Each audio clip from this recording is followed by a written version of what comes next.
for quite a while, and I did a lot of dyeing on this piece. So this is very exciting.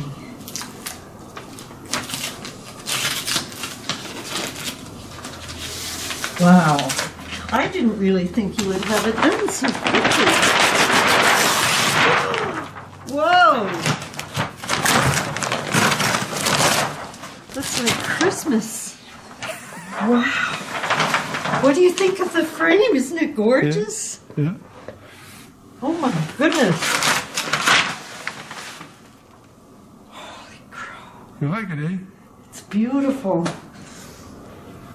Wow, I can't get over it. Holy crow. That's just amazing. Framing makes a huge difference. Yeah. Okay. All right.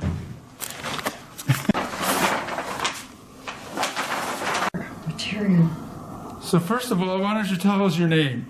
Hi, I'm Judy Sadler, and I'm a member of the Rug Hooking Guild of Nova Scotia, How are you? which has been around since 1979. We celebrated 40 years in 2019. Yeah, so it's So you're hooking now? I'm hooking.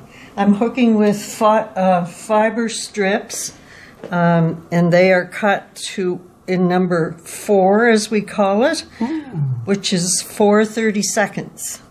So we hook anywhere from number 2. That's an 8th. Yep. We hook from number 2 all the way up to number 12. Oh, is that right? And it's in 30-second increments. Wow. So this is done in number 4. And it's done kind of crooked on the material because we wanted these squares, which were done by community effort, to be on the straight of the grain, to make it easier for beginner hookers, because we had a lot of beginner hookers work on this. Wow. You mean you're not the only one that worked on it? Not on this one. This is our community rug, and we're going with the St. Margaret's Bay Rug Hookers, and we're going to sell tickets on it, and it raises funds for our rent. Uh-huh. Yeah, we usually do one a year, but because of COVID, we missed. So how long have you been hooking? I started in 2002. I did 3 pieces. I took a lesson from Doug Rankin of Highland Heart Hookery, and then I designed my own piece and hooked that, and then I bought a commercial piece and hooked that, and I thought, oh yeah, okay, that was fun, and I stopped. And then I met a friend in 2011, said, is that a hooking? And she took me and introduced me to proper rug hookers, and I started taking lessons, and I will not live long enough to learn all there is to know. Wow. Yeah. I thought you just pulled the... These Well, are pretty fancy compared to what we did. Well, yes, when we were kids. because it started out as something to keep your house warm, right? Yeah. And then it became, in Newfoundland, there were these hookers, very poor people, who started hooking rugs and selling them, and they hooked with old nylons, and they dyed the nylons. Yes. Yeah. What are you doing there? I'm pulling loops. But they're not even. They will be when I press it. Oh. And they will look more even once they get all together. What about those ones sticking up? Oh, that's the tails, the end of the piece. So they get cut off. And they don't pull apart? No, Why not? don't. Oh, tension, just the tension in the fabric. Well, that looks better. How do you know what color to put where? Oh, well, you have to design the colors. Well, That's where'd you part of it. design? Well, In your head? this is a very antique pattern from years ago, and it's called Grandmother's Garden. Yeah. And many, many, many people have done this, but I don't know if anyone has ever done it in pastels, which we chose to do this rug in. So it's quite unusual. So how much have you done? I did the drawing on the linen. I did these 2 flowers, and I dyed and did all this green border. Ooh, you dye your own fabric? Yes. What is the fabric? It's 100% wool. Wow. And we buy it in the from the States. It comes up, you can buy it in various rug hooking stores around the province, but it's getting very expensive. So a yard of this now costs about $42. A yard? Yes. So how thick is it? it's not thick. You can feel it. And it's, but if I bought it dyed, it would be double that. So I dye myself. Where do you do that? In the kitchen. I have tons of dyes. Yeah. And Can I see them? sure. Yes, so I have a dye. My dye center is in my storage laundry room, which is here. Can I see? And here's all my pots and pans that I dye with, and all the paraphernalia I use. Like these are little dye spoons to measure dyes. Wow, is that critical? Very critical. Here's the dyes. These are Procam dyes. What's that mean? That's just the name of the manufacturer. Good stuff? Good stuff. These are Magic Carpet dyes. Wow. And these are Cushing's dyes. So I have 3 different types of dyes that I use. Right. And then what we have, these are called swatches. These are different swatches that Man. people design, and so you can get an idea of what the colors are going to turn out like. And then say I wanted to dye this one, I just go in this book and it tells me how much dye to How use. come it's modeled? Well, that's a choice you make. You want a spot dyed or do you want it plain? Because you might want it spot dyed. Yeah, how do you do that? Oh, Is that a trade that's secret? a process. Oh no, it's not a secret. What do you do, wrinkle the blanket or the Yeah, fabric up? that's exactly what you do. You twist it all up in a pan, and then you start with your first dye, and the dye has vinegar in it to help it set, and you spot it, and then you do your second dye, and you spot it, and your third dye, and then you cook it, Wow. and the vinegar sets the wool, and then you rinse it, because if the vinegar stays in, the wool will deteriorate quickly. And then you can wash it and it doesn't come out? Doesn't come out. Amazing. Now, some people like to use citric acid instead of vinegar, but I like both. I like vinegar more. Must be cheaper. Well, it also, I like the smell of vinegar. Oh. So this gives you a bunch of different swatches that you buy to Well, those are beautiful colors. yes, they are. And this Wow.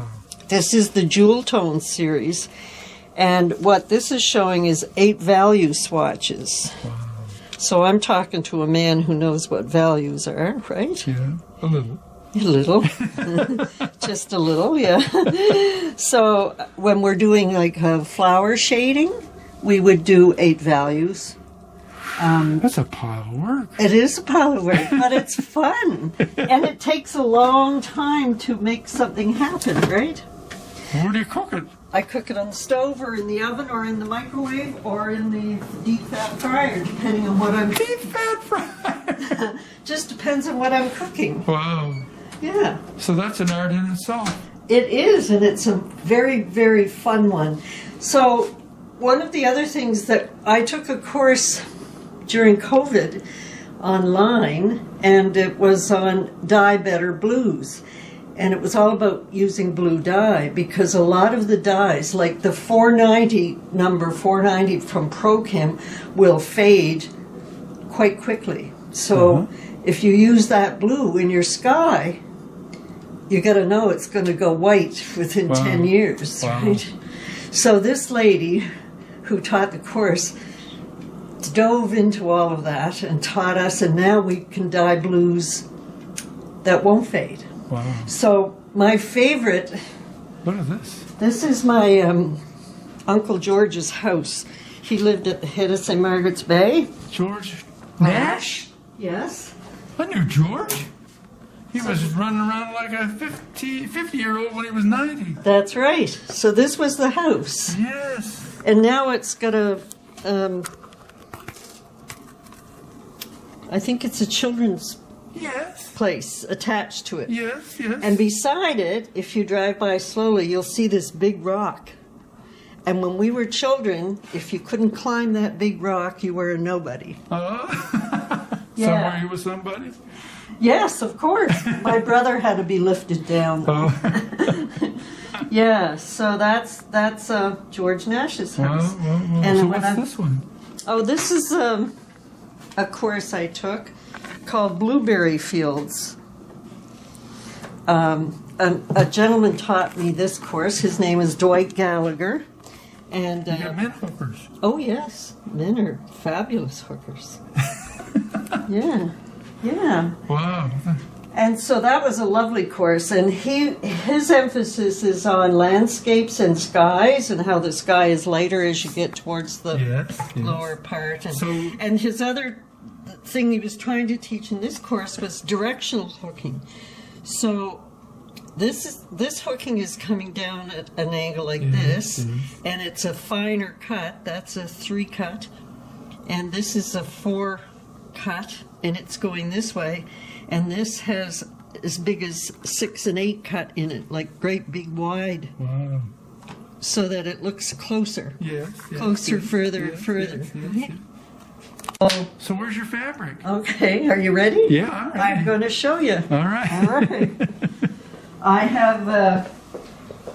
This is my room where I place everything. So this is Whoop. also the cat's room. Yeah, I see. I ran into the. Ooh, is this one? This is one. This is a blue nose rug. Wow. And the blue nose rugs were the early 1900s when they were around. Garrett owned them, and this is number 729 in the Garrett Blue Nose Pattern Book. And so I decided that I wanted to do a commercial pattern, so I bought the pattern, and I hooked the rug and dyed the wool. This one of our most wonderful teachers ever, Carol Harvey Clark, had a rug hooking studio in Mahone Bay, Oh, yeah. and she passed away. We were heartbroken. And so we decided to do a hooking in her honor, and that was the suggested pattern. Right. But I didn't like it because it had a dead tree.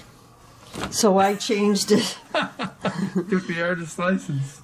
Yeah, I changed it, and this was outside on her lawn, and yeah, and her house was green with a red door. Wow. Yeah, Oh, look at this one up here. that's yeah. Do you walk on them? Well, yeah, that's a fractor. It's called a fractor. It's does from that the mean? old Dutch. When the Dutch came over from Europe, Yeah. fractors were actually birth announcements or something. Oh, yeah. And rug hookers decided it should be more than that, and so this is called a fractor. Okay. So where's And I dyed all that Oh, one. here's another one. This is this friend of mine was taking a McGowan instructor's course. That's the United States teaching program, and I was her intermediate student. So I had to hook this for her so she could get her McGowan teaching license. So I dyed all this, but I did not dye the background. That's off the bolt, it's called. All those colors you dyed? Yeah. That was fun. Fun. Drive me crazy. know. Wouldn't you like it? I don't know. I don't have the patience for that. You don't? No, I want a painting. I want it now. Oh, yeah. Okay, well, Is this more hooking? this is called Parati. It's where you pull through big pieces. And this is this purple was my dear friend who passed away. This was a coat of hers that she absolutely loved. So I have yet to put the mirror in it and hang it on the wall. Right, It's going to be so that's called Parati. Wow. Yeah. So then I'll show you, this is another one that the same guy who taught me blueberry fields, Dwight Gallagher, Corn. taught me the corn thing. Wow. So then we had this competition. You get a bag full of junk and you have to hook something. And it had tons of buttons Oh, in that's it. nifty. So I thought, oh, all right. This will be an ocean. Yeah. Yeah. Yeah. So you have to have a creative mind as well as. And then this is what I've been telling you, the swatches that you dye. Yeah. I had to dye these swatches to hook this 8-value rose. There's 8 colors in that rose? Yes. Man, how do you know where to put each color? That's the experience. That's the training you have. That's why I say it goes on forever. Yeah. And this is called fingering, and this is or fingering and feathering, and this is What's the difference? with the fingers the colors come down in, right? They come down. Sure they do. Yeah. And this is just cheating shading when you just do a little. You use 3 or 4 colors, but you keep them in a row like that. Well, why wouldn't it be easier to dye them on the row? And this one is from dip dyeing. So you take the wool and you dip it in the water and keep going lower and lower to get it darker and darker. Oh, my. And then you can hook it and it changes color by itself. Yeah. Wow. So that's I a lot had of no fun. idea. And then I dyed the yarn as well because I wanted it to match as closely as possible. So how much material's in that rug? That little one. This is hooked in number 3. So for about 5 times what you see. So, goes It's an on. expensive hobby. It's a very expensive hobby.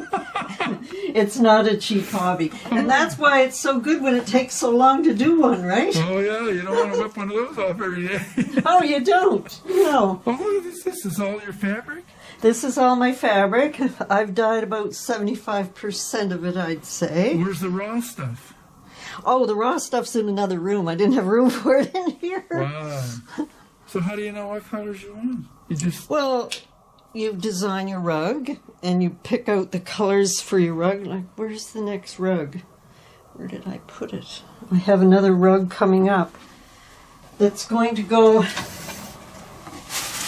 No, that's not it. It's going to go in my bedroom.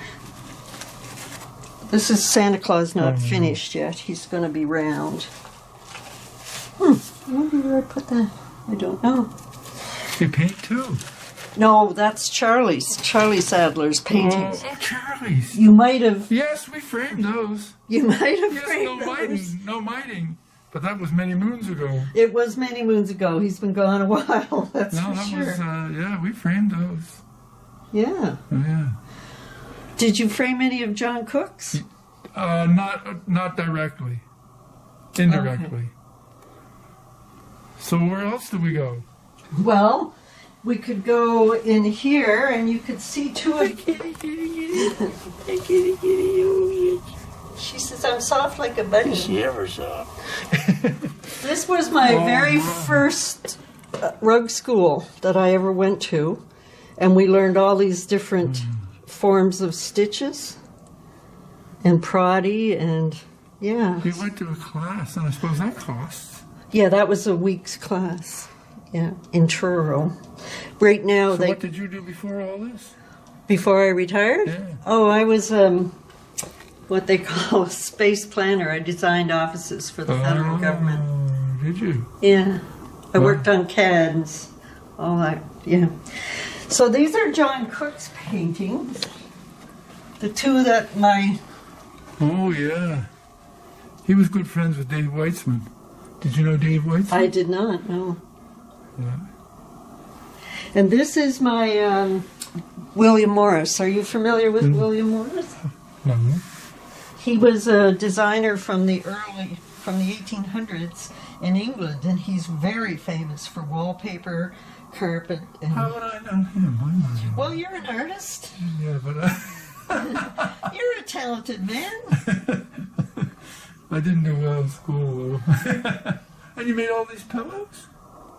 Well, I didn't make all of them. I made the red one and the green one. Wow.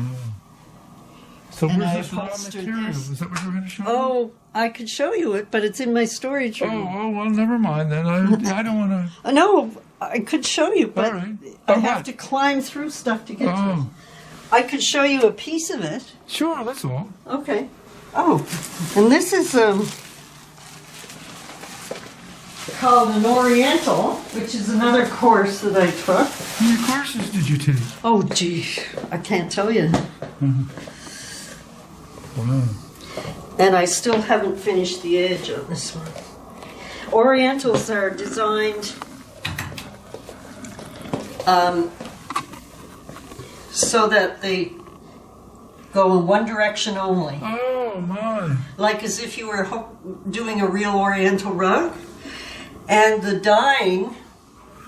You must have to change material all the time. Mm-hmm. What? Yeah. And this dyeing is not even, as you can see, but it's meant to simulate the people nomads who went from water hole to water hole, because even water changes your dyes.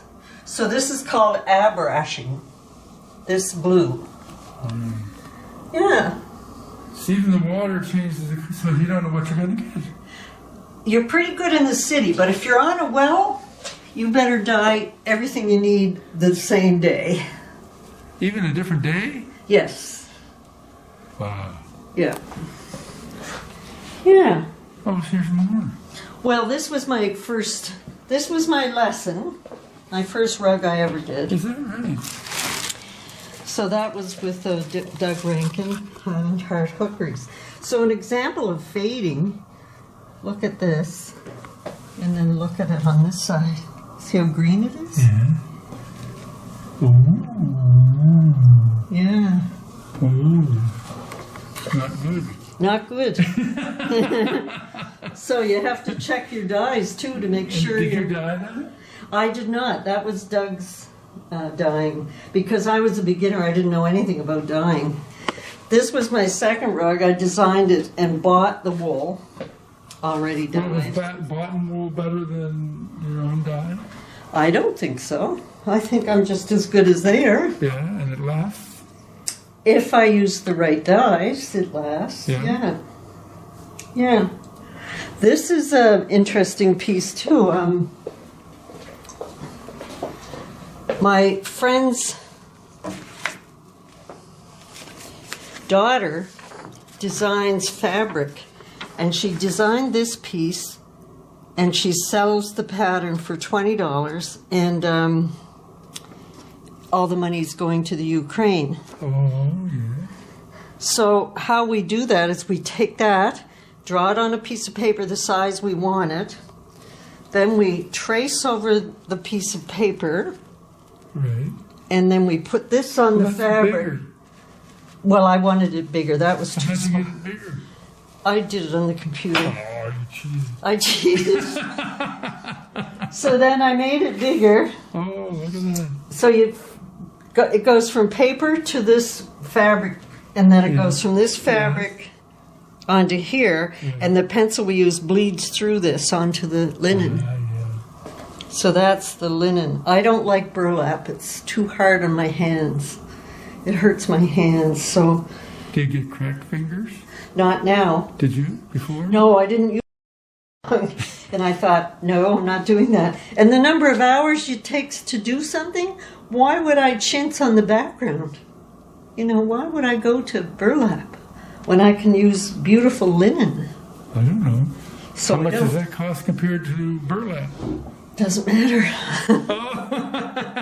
Doesn't matter. I'm not using burlap. Yeah. Yeah. So you've been doing this how many years now? 20? Well, I got 20? back at it in 2011, so that's 12 years, I guess. 10 years, 11 years. Yeah, maybe 12 altogether. This was the third piece I did in the beginning. Because, oh, cat here. Oh, you have a cat? Yeah, because that's when I stopped. I did that one, this one, and this one, and I thought, oh, okay, that was fun. But it's also an exceptional social thing. And you learn so much from people around you. It's amazing. So you go together in groups? I'm in the St. Margaret's Bay Rug Hooking Group, the Kingfisher Rug Hooking Group.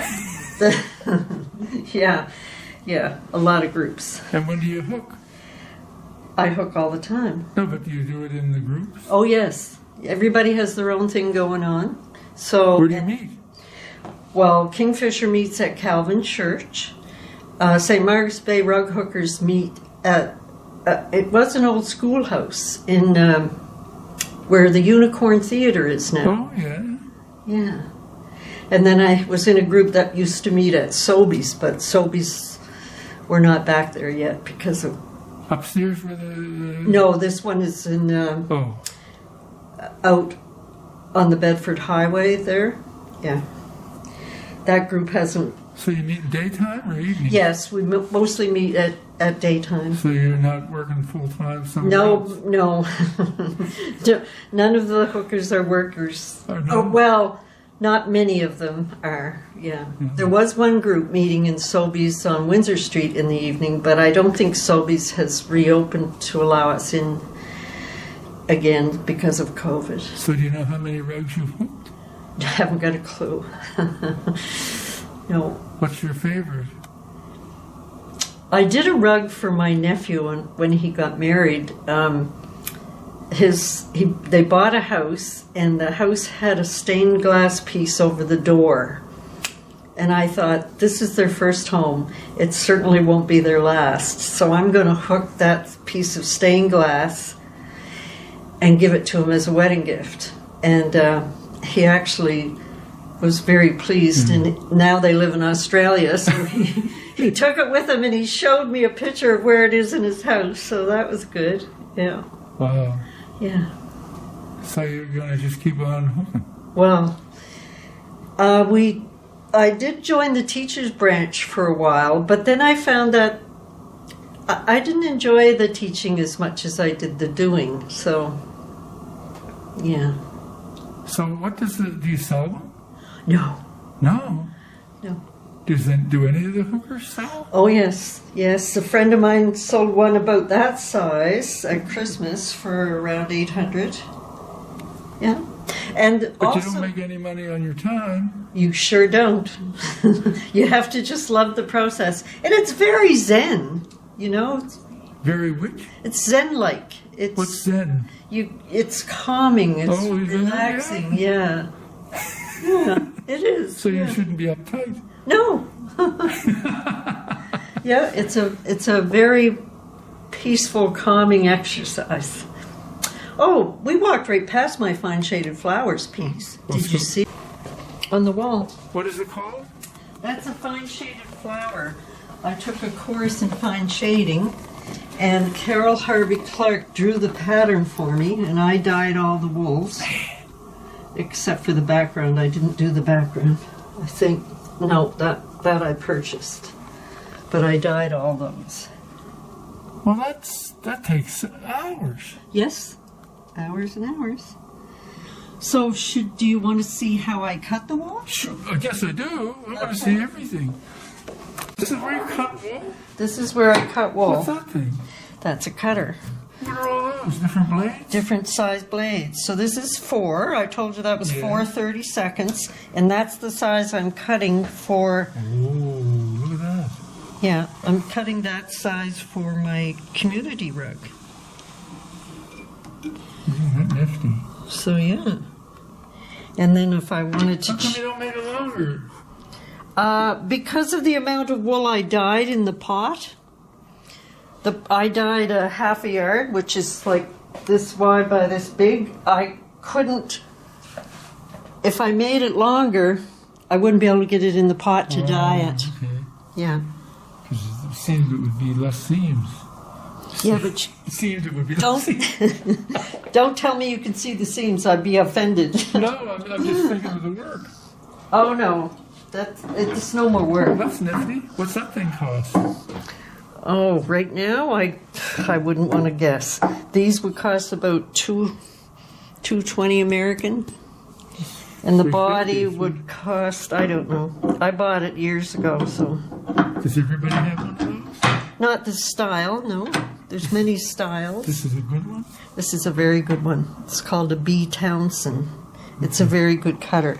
I'll just show you a different size for fun. This is number 5. How are you going to use it that size? Well, I'll use it someday. See how much wider that is? And you can get up to 8, size 8.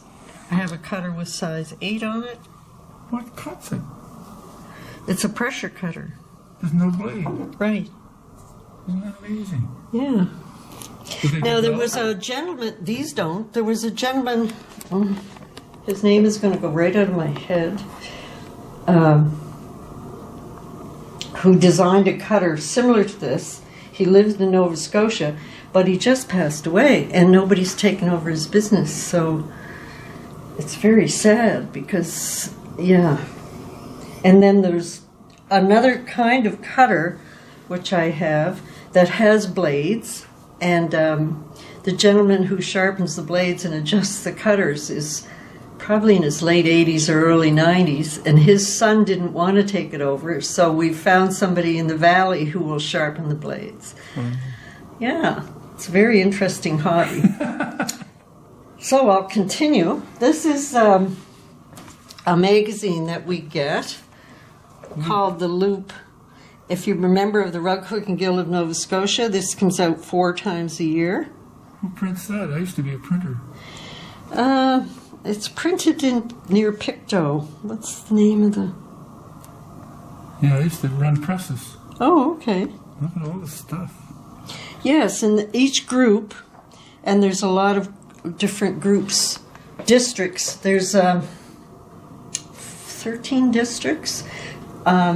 Belonging to the Rug Hooking Guild.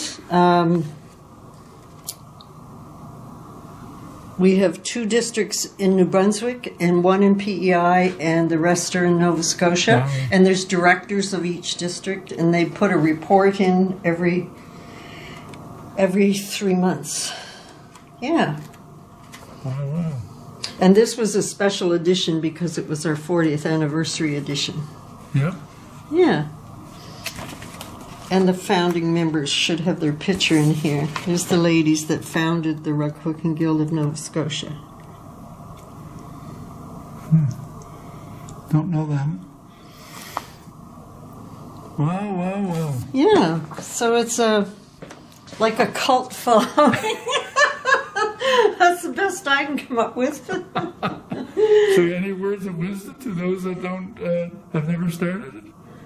Come on over, I'll show you. Yeah? Yeah. Even though you don't like teaching.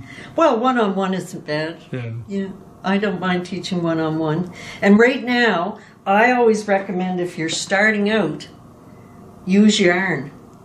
Yarn? Yeah, don't use this cutter fabric. Use different thicknesses of yarn. And it's so much more cheaper, and it's so much easier, and you can buy all different kinds of colored yarn. Right. Or you can dye your own, as same as I dye this wool. You can dye your own yarn. So where do you sit on the scale of the beginner to the top? Where are you? I'm about 3/4 of the way Yeah. up. Yeah, I'd say. Yeah, I'm pretty comfortable saying that. I'm a traditional hooker because I really like the wool. Yeah. I really like the strips. I don't like the look of yarn for the floor. And there's one other kind of hooking I didn't tell you about, and that's when you hook from the back to the front. It's called punch hooking. And Did you do any of that? I did it once. I'll show you the piece. And So this is... this is called punch hooking, and it's done from the back to the front. And it's much, much faster than rug hooking. Much faster. But how do you know to get it even? Well, that's practice. Yeah. Because you're working backwards, are you? Yeah, you're working backwards. Wow. But I did this piece, and I thought my arm was going to fall off, so I thought, no, it's not for me. Yeah, that's not for me. So this is the piece. How long did this one take you? Oh, I'd have to say months and months. And you dyed all the fabric? I did. I had the dye pot going all the time because there's so many different greens in there, it's not true. Wow. This is just a fun piece I did, and I made a cushion out of it. And I probably have to admit right up front that I broke copyright laws because I saw this piece of fabric and I liked it so much, and I thought, nobody's going to know but me, right? I'll just... Oh, I don't think there's any problem there. So that's my piece that I did from cheating, using the back and Wow. dyeing for the front. Yeah. Yeah. Well, thank you. You're more than welcome. It And was a how can pleasure. people get to see your work? Do you have it online? No. No. No. No. So they can't get to see it. No, they have to come see me. Do you have any people? But do people ever come to see your work? No. But I'm going to be very proud to show this off. How are you going to show it off? Well, my bridge group is coming on Friday. Oh. I'm going to be so excited. Well, I'll put it online. Okay. Well, thanks a lot. Thank you. All right. Bye. Bye.